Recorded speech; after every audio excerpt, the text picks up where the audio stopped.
कवी जिओ आग्रार हाची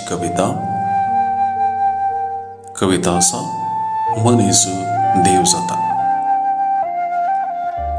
जेन्ना भक्त भुकेंत रिगता उपास जाता। जेन्ना भक्त काणांत दिसता प्रसाद जाता।